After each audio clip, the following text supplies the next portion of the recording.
Nan saspapiye kak tatu tut fafwal yuinan tut lalyak. Hashi square lalo. As foreign as the language Gloria McIlway is speaking may sound, it's native to this country. Mum karai lal. Tut is a language that was created here in America by American slaves. It's a system of reading that was secretly devised at a time when slaves weren't allowed to learn to read. And if they were caught, the punishments were terrible.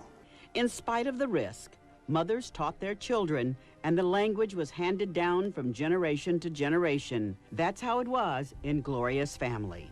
I learned to speak Tut language when I was very young. I heard my mother and her sister speaking it when my aunt would come to visit. She sounded the consonants and spoke the vowels, which is how you do in Tut. Because when you're speaking Tut, you're spelling the exact English word. You're simply spelling it by using its actual phonetic sound. So Tut became a way for slaves who could read to read aloud to those who could not. But more importantly, it became a way for slaves to speak to each other secretly.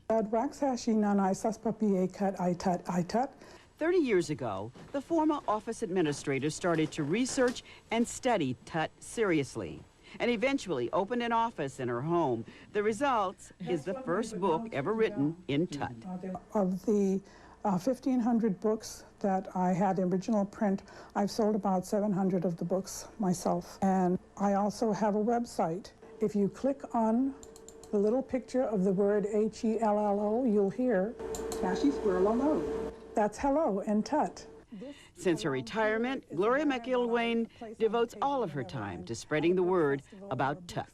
I would like everyone to know that Tut language is here, its origins, the fact that it is a piece of American history, and that it is the type of information that shows how self-determination and self-reliance can come about and be used no matter what the circumstances.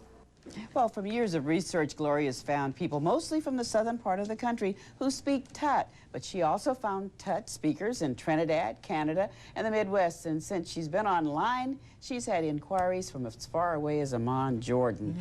Now, when I was a kid, whenever my parents, and I think this is the language they were speaking, wanted to talk about things that we should not hear or understand, is that right? They use Tut. I would think that linguists would really be interested in this, just because people always wonder, well, how does a language actually start? Yeah. And that's precisely how it starts. Yeah. Changing, yeah, exactly. With the internet, it can stay alive. Right. Yeah. Thanks, Barbara.